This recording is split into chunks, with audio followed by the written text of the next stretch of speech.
லக்ஷ்மீநாத சமாரம்பாம் நாதயாம முனி மத்தியமாம் அஸ்மதாச்சாரிய பரியந்தாம் வந்தே குரு பரம்பராம். ஸ்ரீ குருப்பியோ நமகம்.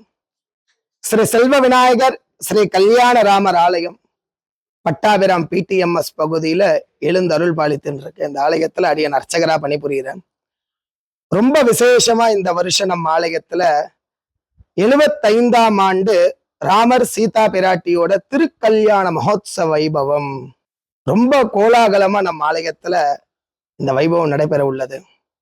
இந்த திருக்கல்யாணம் சுவாமி தாயாருக்கு பண்றது அவளுக்காக கிடையாது. ஏன்னா இந்த திருக்கல்யாணத்தை யாரெல்லாம் தரிசனம் பண்றாலோ ஜாதகத்துல நீண்ட நாட்களா திருமணம் ஆகாத ஆண் பெண் யாருன்னா இருந்தா மனம் போல மாங்கல்யம் ஏற்படும். பொதுவாவே இந்த செல்வ விநாயகர் ஸ்ரீ கல்யாணராமர் ஆலயத்துல எல்லா சுவாமியும் பார்த்தீங்கன்னா தம்பதி சமேதமா தான் இருப்பா. நவக்கிரகங்கள் உட்பட எல்லாமே தம்பதியா தான் இருக்கும்.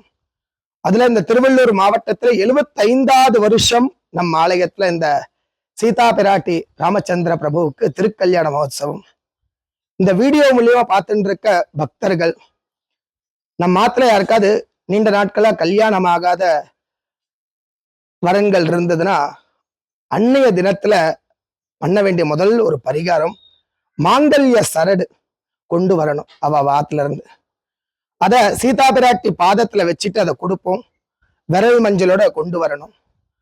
அதை சீதா பிராட்டி பாதத்துல வச்சு திருப்பி கொடுக்கும் போது அதை அவ கழுத்துல அணிஞ்சின்றணும். இப்படி பண்ணானா மனம் போல மாங்கல்யம் ஏற்படும். நம்ம ஆலயத்துல யாரெல்லாம் வராலும் நிச்சயம் அவளுக்கு இந்த அனுகிரகம் உண்டு. ரொம்ப கோலாகலமா நடக்க போற இந்த வைபவத்துல பக்தர்களாகிய நீங்க எல்லாருமே கலந்துக்கணும். ஜாதக ரீதியா இருக்க பிரச்சனைகள் எல்லாமே தீர்வு கிடைக்கும். திருமணத்தை தரிசனம் பண்ணா இந்த மாலை மாத்திர வைபவத்தை தரிசனம் பண்ணாலே கணவன் மனைவிக்குள்ள இருக்க கருத்து வேறுபாடுகள் குறையும். ஏன்னா ஒரு சுமங்கலி கழுத்துல இருக்க மாங்கல்யத்திற்கு எத்தனை மகிமன்றது நம்ம எல்லாருக்குமே தெரியும். அப்படி இருக்கிறச்சே இந்த பூமாதேவி சாட்சாத் மகாலட்சுமியோட மாங்கல்யத்தை தாரணம், அந்த மாங்கல்ய தாரணத்தை கண்ணில் பார்க்கிற இப்பிறவில நம்ம எத்தனை கோடான கோடி புண்ணியம் பண்ணி இருக்கணும். ஆகையால் வர 13ஆம் தேதி ஞாயிற்றுக்கிழமை அன்னைக்கு சாயரட்ச வேலையில சரியா 6 மணி அளவுல மிக விமர்சையா 75வது வருஷம் நடைபெற உள்ளது. இந்த பட்டாபிராம் பிடிஎம்எஸ் பகுதியில இந்த வீடியோ வாயிலா கேட்டுக்கிற பக்தர்கள் நீங்க எல்லாரும் வந்து கலந்துக்கோங்க. நிச்சயம் கலந்துக்கிற எல்லாருக்கும் மனம் போல மாங்கல்யம் ஏற்படும். வாழையடி வாழையா குலங்கள் விருத்தி அடையும். நம் ஆலயத்துக்கு மிகப்பெரிய சக்திகள் நிறைய இருக்கு. நிஜமாவே நம்ம டாக்டர் ஸ்ரீ குரு வாமனன் சேஷாதிரி குருஜி நம்ம ஆலயத்தை இந்த மண்ணு மகிமையை தெரிஞ்சு ஏராளமான பக்தர்கள், லட்சக்கணக்கான பக்தர்கள் இந்த ஆலயத்தை பயனடைஞ்சிருக்காங்க. அப்படிப்பட்ட இந்த சக்தி வாய்ந்த ஆலயத்திற்கு வர 13ஆம் தேதி எல்லாரும் கலந்துண்டு அந்த மாங்கல்யம் திருமணம் ஆகாதவா நிச்சயம் மறக்காம திருப்பி சொல்ற மாங்கல்ய சரடு விரல் மஞ்சளை கொண்டு தாயார் பாதத்துல வச்சு பூஜை முடிஞ்சப்பறம் வச்சு கொடுப்போம். அதை வாங்கிட்டு போய் அவ கழுத்துல தரிச்சுட்டார்னா நிச்சயம் மனம் போல மாங்கல்யம் ஏற்படும்.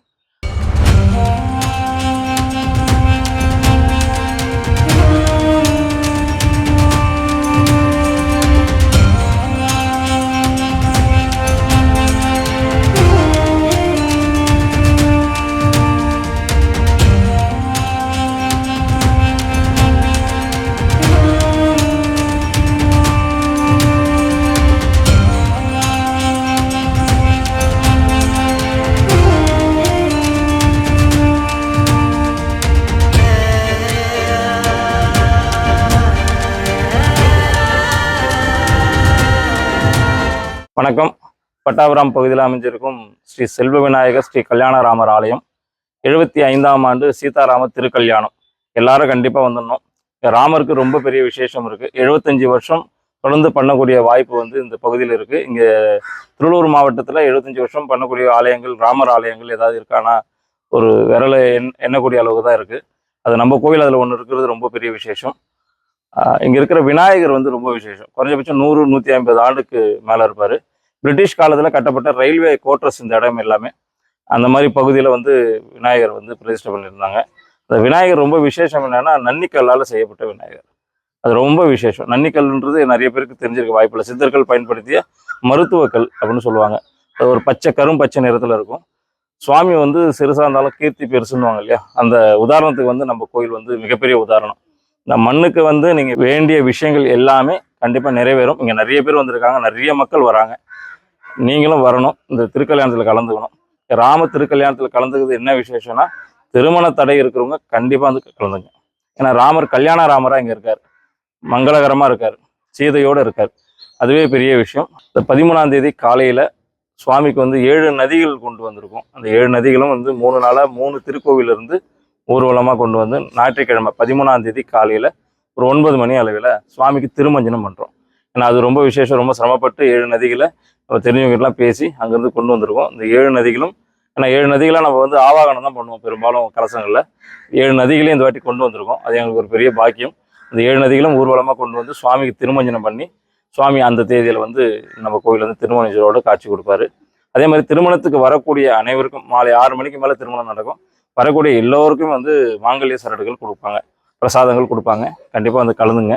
அதே நேரத்தில் திருமணம் தடை இருக்குது, ரொம்ப நாளாக எங்கள் ஜாதகத்தில் வந்து திருமண பிரச்சனைகள் இருக்குது, கல்யாணம் ஆகாமல் இருக்காங்க, இந்த மாங்கல்யம் அதாவது திருமணம் ஆகிட்டு நிறைய சங்கடங்கள் இருக்குது அப்படின்னா கூட நீங்கள் கண்டிப்பாக இந்த கோயிலுக்கு வாங்க. இந்த பிரச்சனைகளாக தீர்ந்து எப்படி ராமர் வந்து எல்லாத்தையும் வேண்டியது ஒரு மகிழ்ச்சியாக இருந்துடும், அந்த மாதிரி உங்கள் வாழ்க்கை எல்லா மகிழ்ச்சி அடையும். கண்டிப்பாக வந்து கலந்துங்க. அதே மாதிரி நம்ம கோயிலுக்கு வரணும் அப்படின்னா நீங்கள் வந்து சென்ட்ரல் வழியாக வரீங்க அப்படின்னா ட்ரெயின் இருக்குது, பட்டாவரம் மிலிட்ரி சைடிங், PTMS சைடிங்னு இருக்குது. நீங்கள் பட்டாவரமுக்கு அடுத்த ஸ்டாப்பிங் பட்டாவரம் மிலிட்ரி சைடிங்னு ஒரு இடம் இருக்குது, அங்கே இறங்கணும்.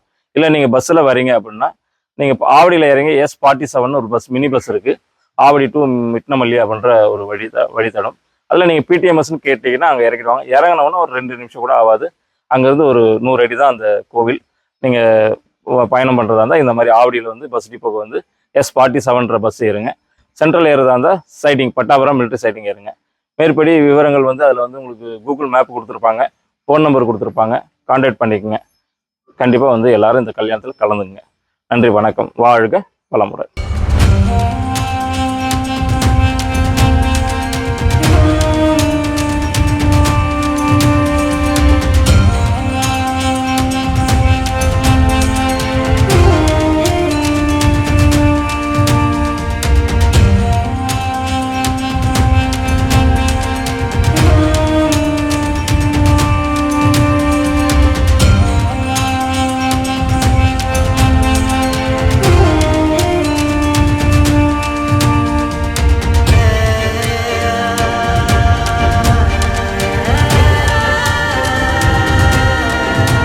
நம்ம ஆலயத்துல இந்த கல்யாண ராமர் நித்தியமே கல்யாண ராமரா நம்ம ஆலயத்துல காட்சி தந்துன்னு இருக்கா. அதுல ஒவ்வொரு வருஷமும் இந்த ஸ்ரீராம நவமியை முன்னிட்டு நம்ம ஆலயத்துல நம்ம சக்திக்கிணங்க இந்த விவாக வைபவத்தை கோலாகலமா நடைபெறும். அதுல இந்த வருஷம் 75ஆம் ஆண்டு நம்ம திருவள்ளூர்லயே ரொம்ப விசேஷமா இந்த வைபவத்தை எடுத்து பண்ணிட்டு இருக்கோம். வர 13ஆம் தேதி நடைபெற உள்ளது. அதுலயும் இந்த உத்தமமான ராமபிரான், ஏன்னா உத்தம புருஷன், இந்த வைபவத்தை நம்ம நிச்சயம் எல்லாரும் பார்க்கணும். ஏன்னா ஒரு இல் ஒரு சொல் ஒரு வில், ஏன்னா தன் தந்தையோட ஒரு வார்த்தைக்காக மொத்த பதவியும் திறந்து போனார். ஒரே ஒரு இல் ஏக பத்னி விரதன், அது மாதிரி ஒரே ஒரு வில், தன்னோட ஒரு ஆயுதமான அந்த வில்ல கையில வச்சுண்டு லோகத்துக்கு அருள் பாலித்தார். சாட்சாத் மகாவிஷ்ணுவோட சொரூபம். அப்படிப்பட்ட அந்த ராமச்சந்திர பிரபுவின் சீதா பிராட்டியோட திருமண வைபவத்தை இந்த வருஷம் நம்ம எல்லாருமே தரிசனம் பண்ணணும். 75ஆம் ஆண்டு அந்த சீதா பிராட்டியோட மாங்கல்யத்தை நம்ம எல்லாரும் சேவிக்கணும். இப்படி சேவிக்கிறனால என்ன பலன் அப்படின்னு பார்த்தீங்கன்னா, திருமண இத்தனை நாள் தள்ளி போயிட்டே இருக்கும் நிறைய பேருக்கு. அப்படிப்பட்ட ஆண் பெண் யாரா இருந்தாலும் அன்றைய தினத்துல வந்திருந்து சேவிச்சா நிச்சயம் மனம் போல மாங்கல்யம் ஏற்படும். நம்ம சனாதன தர்மத்துல பாரத தேசம் லோக க்ஷேமத்துக்காக எல்லாருமே நன்னா இருக்கணும், எல்லா குடும்பத்திலையும் கணவன் மனைவிக்குள்ள ஒரு அந்யோன்ய சந்தோஷம் இருக்கணும், குடும்பத்துல ஒரு நிம்மதி ஏற்படணும் அப்படின்றதுக்காக தான் எல்லாரோட நலன் கருதி சர்வே ஜனா சுகினோ பவந்து சொல்லக்கூடிய இந்த வார்த்தைக்கு இணங்க நம்ம ஆலயத்துல வெகு விமர்சையா நடைபெற உள்ளது. அந்த கலியுகத்துல பிரத்யட்சமான அந்த பூமாதேவியோட புத்திரியான சீதா பிராட்டிக்கும் ராமச்சந்திர பிரபுக்கும் நடக்கிற இந்த விவாகத்துல பக்தர்களாகிய நம்ம எல்லாருமே கலந்துக்கணும். நிச்சயம் வாழ்க்கையில இப்பிறவியில நம்ம அடுத்த பிறவி என்ன பிறப்போம்னு தெரியாத சத்தியம். இப்பிறவியோட பலன் அதை தரிசனம் பண்ணணும். நம்மள நிறைய பேர் இன்னைக்கு அயோத்தியாலாம் போக முடியல, இன்னும் போகணும்னு முயற்சி பண்ணிட்டு இருப்போம். இந்த திருக்கல்யாணத்தை தரிசனம் பண்ணாலே அயோத்தியா போயிட்டு வந்த பலன் கிடைக்கும். இதை விட நமக்கு வாழ்க்கையில வேற என்ன வேணும்? இதை தரிசனம் பண்றதுக்கு நம்ம காத்துன்னு இருக்கணும், தவம் கிடக்கணும். ஏன்னா அதுவும் 75வது வருஷம். அதனால பக்தர்கள் தயவு செய்து அன்றைய தினம் ஞாயிற்றுக்கிழமை தான் சாயந்தர வேளையில நம்ம ஆலயத்துக்கு வரணும். நம்ம ஆலயன்றது சாதாரண விஷயம் கிடையாது. நம்ம ஆலயத்துல நீங்க முதல் தடவை வரதா இருந்தா தயவு செய்து கொஞ்சம் முன்னாடியே வந்துருங்க. ஏன்னா கலியுகத்துல 10 அவதாரம், அந்த தசாவதாரம் பெருமாள் கேள்விப்பட்டிருப்பேன். அதுல ஒரு அவதாரம் தான் நரசிம்மரோட அவதாரம். பக்தனுக்காக பெருமாள் அவதரித்தார். பக்த பிரகல்லாதனுக்காக தன் பக்தனோட வார்த்தை பொய் ஆயிடக்கூடாதுன்னு பெருமாள் அவதாரம் பண்ணார். அப்படிப்பட்ட அந்த பெருமாள் இங்க 18 அடியில உட்கார்ந்துட்டு இருக்கார் லக்ஷ்மி நரசிம்மரோட. இந்த 18 அடி உத்தேசம் 18,000 பாகவத ஸ்லோகம், 18 கீதையோட அத்தியாயம். அதை உத்தேசமா 18 அடியில பெருமாள் உட்கார்ந்துட்டு இருக்கார். அதை காட்டிலும் இன்னொரு விசேஷம். நிஜமாவே கலியுகத்துல இப்போ பிரத்யட்சமா எல்லாரோட சங்கடத்தையும் தீர்க்க அந்த தாய் அஷ்டபுஜ ஐஸ்வர்ய வாராகி உலகத்திலே நீங்க எங்கேயுமே பார்க்க முடியாத ஒரு தரிசனத்தை இங்க கொடுத்துட்டு இருக்கா. எப்படின்னா 15 அடி லிங்கத்துக்குள்ள 8 கரங்களோட நின்ற கோலத்துல அந்த அம்பாள் சப்த கன்னி பாதங்களை சுத்தி அந்த அம்பாள் இங்க நின்ற கோலத்துல காட்சி கொடுத்துட்டு இருக்கா. ரொம்ப விசேஷம். இந்த ஆலயத்துல அவளுக்குன்னு நிறைய பரிகாரங்கள் இருக்கு. எந்த அஸ்திர பரிகாரம், மஞ்சள் அரைத்தல், மஞ்சள் சாத்துதல், கிழங்கு கட்டுதல், இந்த மாதிரி சொல்லக்கூடிய ஒவ்வொரு பரிகாரத்தையும் பக்தர்கள் நம்பிக்கையோட பண்ற ஒவ்வொருத்தருக்குமே அவ தாய் நான் வெறும் சிலை இல்லை அப்படின்றத உணர்த்தரா. நிறைய பேருக்கு இங்க நல்லது நடந்திருக்கு. அதனால கலியுகத்துல எத்த தின்னா பித்தம் தெளியும் சொல்லுவா பார்த்தீங்களா? அப்படி இருக்க பக்தர்கள் ஏதாவது பண்ணா கூறிய பிச்சின்னு கொட்டாதா இருக்குன்ற கலியுகத்துல வாழ்ந்துட்டு இருக்க பக்தர்கள் தயவு செய்து நம்ம ஆலயத்துக்கு ஒரு தடவை வாங்க. இந்த மண்ணை மிதிச்சு பாருங்க. இந்த இடத்துக்கு நீங்க வரும்போதே நம்ம பெரிய ஒரு பேரானந்தம் நமக்கு ஏற்படும். எப்படி நம்ம அம்மா மடியில படுத்தா நமக்கு ஒரு நிறைவு ஏற்படுமோ அந்த ஒரு ஆனந்தம் இங்க இருக்கும். அதை விட இன்னொரு விசேஷம், இங்க 9 அடியில சமயபுரம் மாரியம்மன் இருக்கா. ஒவ்வொரு அமாவாசையும் இங்க அந்த அம்மனுக்கு பெண்கள் கையால தான் ஆரத்தியே நடைபெறும். இது எல்லாத்துலயும் காட்டும் இன்னொரு உத்தமமான ஒரு விஷயம் இங்க இருக்கு. நீங்க எல்லாம் இதெல்லாம் பார்க்கணுன்றதுக்காக இவ்வளவு நிதானமா சொல்லிட்டு இருக்கேன். என்னன்னா புங்கனூர் குட்டமாடுன்னு சொல்லுவா. வாஸ்து நிறைஞ்ச ஐஸ்வர்யம் நிறைஞ்ச லக்ஷ்மி கட்டாட்சமான அந்த கோமாதா. நீங்க நம்ப மாட்டீங்க, திருப்பதி பெருமாள் இருக்காருல்ல, அவருக்கு இன்னைக்கும் திருமஞ்சனம் சொல்லக்கூடிய அபிஷேகம் மற்றும் சுவாமிக்கு அம்சம் சொல்லக்கூடிய நிவேதனம் ஏதாவது பண்றதா இருந்தா அந்த புங்கனூர் குட்டமாடுல பாலை தான் சுவாமிக்கு திருமஞ்சனம் அபிஷேகம் பண்ணுவோம். அப்படிப்பட்ட அந்த மாட்டின் வகையரா தான் நம்ம ஆலயத்துக்கு தானமா கொடுத்துருக்கா. இங்க வரவா தயவு செய்து அந்த கோமாதாவை தொட்டு சேவிங்க. நிச்சயம் உங்க வீட்டுல ஐஸ்வர்யம் நிறைஞ்சு இருக்கும். அப்படிப்பட்ட கோமாதாவை யாரும் பார்க்காம போயிடாதீங்க. நிச்சயம் வந்தீங்கன்னா, ஏன்னா நிறைய கூட்டங்கள் இருக்கும், இதெல்லாம் நீங்க சேவிக்கணும். அதே போல 11 அடியில பக்த யோக ஆஞ்சநேயர் வர ஒவ்வொருத்தருக்குமே தேக திடகாத்திரத்தையும் ஆரோக்கியத்தையும் வாரி தரார். இந்த ஆஞ்சநேயருக்கு இன்னொரு சிறப்பு என்ன அப்படின்னா செந்தூரம் சாத்துதல். இந்த செந்தூரம் ஏன் சாத்துறான்னு நமக்கு தெரியும் நினைக்கிறேன், இருந்தாலும் சொல்றேன். சீதா பிராட்டி முன்னோர் என்ன பண்றா, ஒரு காலத்துல செந்தூரத்தை தன்னோட வடுகளை வச்சுன்னு இருக்கா. அப்ப அது ஆஞ்சநேயர் பார்த்துன்னு இருக்கா. ஆஞ்சநேயர் பார்த்து தாயார்கிட்ட கேட்கிற, அம்மா ஏன் இங்க நீங்க செந்தூரம் வைக்கிறேள் அப்படின்னோடனே சீதா பிராட்டி சொல்றா, தாயார் நித்தியம் நான் ராமர் நினைச்சுட்டு இருக்கணும், ராமர் ஆயுள் அதிகரிக்கணும் அப்படின்றதுக்காக தான் வடுகளை நான் செந்தூரத்தை வைக்கிறேன் அப்படின்னா. உடனே ஆஞ்சநேயர் என்ன பண்ணாரா, ஓடி போய் தன் சிரசுல இருந்து பாதை வரைக்கும் செந்தூரத்தை அப்பின்னு வந்துட்டாராம். அதனால நம்ம நிறைய ஆஞ்சநேயரோட ஆலயத்துல பார்த்தீங்கன்னா ஆஞ்சநேயருக்கு செந்தூர காப்பு சாத்துதல். செந்தூரத்தை நம்ம நெத்தியில தரிச்சுட்டாலே ராமர் நம்ம கூட இருக்கிறத உணர்வோமா, ராமருக்கு அனுகிரகம் கிடைக்குமா.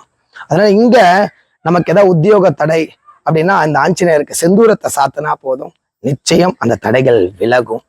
அதுலயும் இன்னொரு சிறப்பு, நம்ம கோவில்ல காசிக்கு போகல, ராமேஸ்வரம் போகல அப்படின்னா வருத்தமே பட வேண்டாம், அவ்வளவு தூரம் சிரமமே பட வேண்டாம். இங்க அதே சன்னிதானம் இருக்கு. காசி விஸ்வநாதரும் ராமலிங்கேஸ்வர சுவாமி பர்வதவர்தினி சமேத இங்க வர நீங்க 365 நாள்ல நீங்க எப்ப வந்தாலும் உங்க திருக்கரங்களால அந்த பரமேஸ்வரனுக்கு அபிஷேகத்தை பண்ணலாம்.